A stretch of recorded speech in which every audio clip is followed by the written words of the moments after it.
नमस्कार दोस्तों, मेरा नाम है सोनू और आज की इस वीडियो में हम वीबीए के क्वेश्चन करने वाले हैं। दोस्तों 20 क्वेश्चन हम इस वीडियो में करेंगे और बाकी के जो 415 क्वेश्चन होंगे उनकी पीडीएफ को डाउनलोड करने का जो लिंक है वो आपको वीडियो की डिस्क्रिप्शन में मिल जाएगा। तो चलिए शुरू करते हैं। दोस्तों पहला क्वेश्चन आपकी स्क्रीन पर आ चुका है कि वीबीए स्टैंड फॉर, वीबीए की फुल फॉर्म क्या होती है। दोस्तों वीबीए की फुल फॉर्म होती है दोस्तों विजुअल बेसिक फॉर एप्लीकेशन। ठीक है, दूसरा प्रश्न है in VBA dash is a place to store a piece of information. VBA के अंदर वो कौन सी जगह है जहां पर जो इन्फॉर्मेशन है वो स्टोर होती है। तो दोस्तों जो डिजाइन व्यू होता है उसके अंदर क्या करते हैं हम, हमारा जो यूजर फॉर्म होता है वीबीए के अंदर उसको हम डिजाइन कर सकते हैं। कोडिंग व्यू में क्या कर सकते हैं दोस्तों, हम अपनी कोडिंग को देख सकते हैं कि हमने प्रोग्राम में क्या क्या कोडिंग की हुई है। और जो कंपार्टमेंट होता है दोस्तों, उस कंपार्टमेंट के अंदर जो है दोस्तों हमारी जो इन्फॉर्मेशन है वो स्टोर होती है। तो दूसरे प्रश्न का ऑप्शन सी यहाँ पे आपका सही होगा, कंपार्टमेंट। तीसरा प्रश्न दोस्तों आईडीई स्टैंड फॉर, आईडीई का मतलब क्या है दोस्तों, आईडीई की फुल फॉर्म होता है दोस्तों इंटीग्रेटेड डेवलपमेंट एनवायरनमेंट, यानी कि ऑप्शन सी हमारा यहाँ पर सही होगा। अगला प्रश्न है R A D in the design application stand for, application जब हम डिजाइन करते हैं तो उसमें आर ए डी की फुल फॉर्म क्या होती है दोस्तों। आर ए डी का मतलब होता है रैपिड एप्लीकेशन डेवलपमेंट, यानी कि एप्लीकेशन जो है बहुत ही जल्दी और फास्ट वे में जो है डेवलप की जा रही है। ठीक है, पांचवा प्रश्न है जी यू आई स्टैंड फॉर, तो दोस्तों जी यू आई की फुल फॉर्म क्या होती है दोस्तों, जी यू आई की फुल फॉर्म होती है ग्राफिकल यूजर इंटरफेस। ठीक है, छठा प्रश्न है MS office records macro in language, जो माइक्रोसॉफ्ट ऑफिस दोस्तों वो मैक्रो को किस भाषा में रिकॉर्ड करता है। तो दोस्तों जो एमएस ऑफिस होता है वो मैक्रो को वीबीए यानी कि visual basic for application language में रिकॉर्ड करता है। ठीक है, सातवां प्रश्न है Excel file having VBA code is saved using the extension, जब हम एक्सेल फाइल को सेव करते हैं और जब उसमें वीबीए का कोड भी शामिल होता है, यानी कि हमने उसके अंदर जो मैक्रो को रिकॉर्ड करके रखा हुआ है या फिर वीबीए का कोड लिखा हुआ है, तो उसका जो एक्सटेंशन होगा दोस्तों वो बदल जाता है। उस समय उसका जो एक्सटेंशन होगा वो होगा दोस्तों dot X L S M. ठीक है, एक्सएल एस एम का मतलब मैं बता दूँ, एक्स एल एस का मतलब दोस्तों आपका एक्सेल और एम का मतलब हो गया दोस्तों मैक्रो, क्योंकि मैक्रो जब हम रिकॉर्ड करते हैं तो उसमें जो लैंग्वेज होती है वो वीबीए होती है। और दोस्तों जो एक्स एल एस है ये एक्सटेंशन है माइक्रोसॉफ्ट एक्सेल 2007 से पुराने जो वर्जन होते हैं उन सभी के अंदर जो हम फाइल सेव करते हैं तो उनका जो एक्सटेंशन होता है डॉट एक्स एल एस होता था।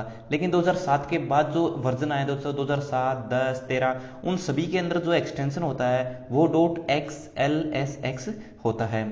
ठीक है, आठवां प्रश्न है comment in VBA begins with character and continue till the end of that line. दोस्तों जो वीबीए के अंदर है, मान लीजिए हमें जो उसके अंदर जो कोई कमेंट देना है, हमें बताना है कि ये जो कोडिंग है ये किस बारे में है, तो दोस्तों उसे हम किस तरह से लिख सकते हैं। तो दोस्तों वीबीए में जब हम कमेंट लिखते हैं तो उसके लिए हम सिंगल कोट का इस्तेमाल करते हैं। सिंगल कोट लिख कर अगर हम कुछ भी लिखते हैं तो वीबीए के अंदर दोस्तों तो वो एक कमेंट हो जाता है। प्रोग्राम जब रन होता है तो प्रोग्राम रन होने पर दोस्तों प्रोग्राम पर उसका कोई असर नहीं होता है, लेकिन कोडिंग व्यू में जब आप कोडिंग विंडो में जाकर देखते हैं तो वहां पर आपको वो जो पूरी की पूरी आपने जो भी बातें वहां पे लिखी हुई है वो आपको दिखाई देती है। ठीक है, अगला प्रश्न है character should not be used in VBA variable name, इनमें से कौन सा ऐसा कैरेक्टर है जिसका इस्तेमाल वीबीए यानी कि विजुअल बेसिक एप्लीकेशन में एज ए वेरिएबल यूज नहीं होता है। इनमें से किनको हम वेरिएबल नहीं बना सकते। तो दोस्तों एंड कोट या फिर डॉलर, इनमें से दोस्तों किसी को भी जो है हम वेरिएबल नहीं बना सकते। ठीक है, अगला प्रश्न है dash is the shortcut to display help in VBA IDE, तो वीबीए के अंदर जो है हेल्प की जो डिस्प्ले है उसको ओपन करने के लिए हम किस शॉर्टकट की का इस्तेमाल करते हैं। दोस्तों आपको मालूम है कि आपके जो जब डेस्कटॉप में होम पेज होता है या फिर वर्ड या कहीं पर भी आप होते हैं तो दोस्तों आप F1 की का इस्तेमाल करते हैं। F1 जो है दोस्तों एक यूनिवर्सल की है, आप कहीं पर भी F1 की प्रेस करते हैं तो हेल्प मेन्यू आपके कंप्यूटर में ओपन होता है। ठीक है, 11वां प्रश्न है dash is the shortcut to run a program, तो किसी भी प्रोग्राम को रन करने की जो शॉर्टकट की है दोस्तों वो है आपकी F5 यानी कि फंक्शन 5 की जब हम प्रेस करते हैं तो डेवलपर मोड में जब आप जो अपने कोडिंग देखते हैं तो आपको वहां पर रन पर क्लिक करने की जरूरत नहीं होती माउस से, अगर आप डायरेक्टली जो F5 प्रेस कर देते हैं तो आपका जो प्रोग्राम है वो रन होने लगता है। ठीक है, 12वां प्रश्न है डैश फंक्शन इन वीबीए डिस्प्ले ए मैसेज, वीबीए के अंदर आपको जो है एक मैसेज डिस्प्ले करवाना है तो आप किस कमांड का इस्तेमाल करेंगे। तो उस समय दोस्तों हम मैसेज बॉक्स कमांड का इस्तेमाल करेंगे एक मैसेज को डिस्प्ले करने के लिए। 13वां प्रश्न है dash function in VBA display in input box, ठीक है वीबीए के अंदर जो है इनपुट बॉक्स हमें जो है दिखाना है तो उसके लिए हम किस कमांड का इस्तेमाल करें। तो इनपुट बॉक्स के लिए दोस्तों हम इनपुट बॉक्स का ही जो है कमांड का इस्तेमाल करेंगे। ये ठीक उसी तरह काम करता है दोस्तों जैसे जावास्क्रिप्ट में हम प्रॉम्प्ट कमांड का इस्तेमाल करते हैं। प्रॉम्प्ट कोड का इस्तेमाल करते हैं, प्रॉम्प्ट टैग का इस्तेमाल करते हैं। ठीक इसी तरह दोस्तों VBA के अंदर हम इनपुट बॉक्स का इस्तेमाल करते हैं। जब हम इनपुट बॉक्स का इस्तेमाल करते हैं तो क्लिक करने पर दोस्तों एक पॉपअप मैसेज ओपन होता है जो कि एक यूजर से जो है इनपुट लेने का काम करता है। अगला प्रश्न है dash data type in VBA store true और फॉल्स वैल्यू। तो इनमें से कौन सा डेटा टाइप ऐसा है दोस्तों जो VBA के अंदर ट्रू और फॉल्स वैल्यू को स्टोर करता है?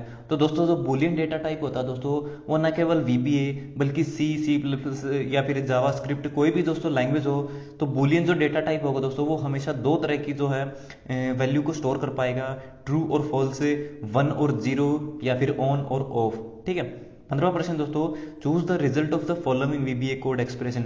हमने VBA की कोडिंग विंडो ये कोड लिखा दोस्तों x equal to double quote 20 plus double quote 32। तो इसका जो आउटपुट आएगा दोस्तों वो क्या आएगा?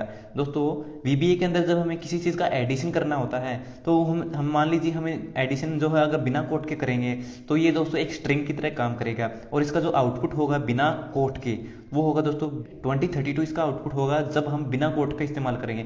लेकिन हमें जो है इसका जो है एज ए नंबर इसका इस्तेमाल करना है तो ऐसे में जो है हमें इसको डबल कोट के अंदर लिखना होगा। तो जो इस कोड का जो आउटपुट होगा दोस्तों वो होगा 52। ठीक है। अगर हम इसके बिना कोट के इस्तेमाल करेंगे दोस्तों तो ये दो प्लस का जो ये निशान है ये ऑपरेटर है ये एंड ऑपरेटर की तरह काम कर देगा। ठीक है। क्योंकि एंड ऑपरेटर दोस्तों जो क्या करता है दो स्ट्रिंग को जोड़ने का काम करता है और प्लस ऑपरेटर भी जो है दो स्ट्रिंग को जोड़ने का काम करता है VBA के अंदर अगर हम दोनों वैल्यूज को डबल कोट में नहीं लिखते हैं। अगला प्रश्न है the dash operator in VBA returns true if at least one of the two expression is true. मान लीजिए आपके पास दो एक्सप्रेशन यानी कि दो वैल्यूज दी गई है और उनके बीच जो है एक लॉजिकल ऑपरेटर का इस्तेमाल किया गया है। तो वो लॉजिकल ऑपरेटर इनमें से कौन सा हमें बताना है कि जो आउटपुट है वो ट्रू होना चाहिए कब? जब उनमें से कोई भी एक वैल्यू सत्य हो। तो दोस्तों जो और ऑपरेटर होता है उसका इस्तेमाल हम तब करते हैं जब दी गई कंडीशन में से कोई भी एक वैल्यू हमारी ट्रू हो। मान लीजिए इसका एग्जाम्पल से समझते हैं। आपके एग्जाम में आप पेपर देते हैं तो आपने देखा होगा कि जब आप पेपर देते हैं तो आपको ऑप्शन मिलते हैं कि या तो आप जो है पहला प्रश्न कर दीजिए या फिर दूसरा प्रश्न कर दीजिए। तो और बीच में लगा होता है और यानी कि पहला प्रश्न करेंगे तो भी आपको जो है पास हो जाएंगे मार्क्स मिलेंगे या फिर दूसरा प्रश्न करेंगे तो भी आप जो है पास हो जाएंगे। तो जो और ऑपरेटर है एक तरह से जो है दोस्तों कंडीशनल ऑपरेटर की तरह काम करता है। ठीक है। तो इस तरह से यहाँ पर जो है आउटपुट एक ट्रू होना चाहिए तो और आपका सही है। अगला प्रश्न है dash function in VBA returns today's date. तो VBA के अंदर कौन सा फंक्शन है जो आज की डेट आउटपुट दिखाएगा? तो दोस्तों जो डेट फंक्शन होता है सिंपल डेट अगर हम लिख देते हैं यानी कि जब हम वेरिएबल नेम डॉट और डेट हम लिख देते हैं तो हमारा जो आउटपुट होगा तो जो आज की डेट होगी वही हमें आउटपुट में दिखाई देगी। ठीक है। और डेट डिफ का मतलब होता है दोस्तों डेट डिफरेंस। ठीक है। 18वां प्रश्न है dash function in VBA returns current time. मान लीजिए VBA के अंदर या फिर किसी भी प्रोग्राम के अंदर आप चाहे डोस ओपन किए हैं कोई भी जावास्क्रिप्ट में आप काम कर रहे हैं तो नाउ कमांड का जब आप इस्तेमाल करते हैं तो जिस समय आप जो उस कमांड का इस्तेमाल करेंगे तो उसी समय का जो करंट का जो टाइम होगा वही टाइम जो है आपका आउटपुट में मिलेगा। ठीक है। अगला सवाल है if condition in VBA ends with dash statement. तो जो इफ कंडीशन होती है दोस्तों VBA के अंदर उसको रोकने के लिए उसको एंड करने के लिए हम किस स्टेटमेंट का इस्तेमाल करते हैं? यानी कि VBA का जो इफ कंडीशन हमने स्टार्ट किए हैं तो उस प्रोग्राम को रोकने के लिए हम किस कोड का इस्तेमाल करेंगे? उसके लिए हम दोस्तों एंड इफ कोड का इस्तेमाल करेंगे। आपने देखा होगा जब आप VBA ओपन करते हैं तो स्टार्टिंग में लिखा होता सबसे पहला वर्ड जो है वो होता दोस्तों आपका सब। ठीक है। और सब को जो एंड करना होता है दोस्तों एंड सबसे अंत में जब हम लिखते हैं तो हम लिखते हैं एंड सब।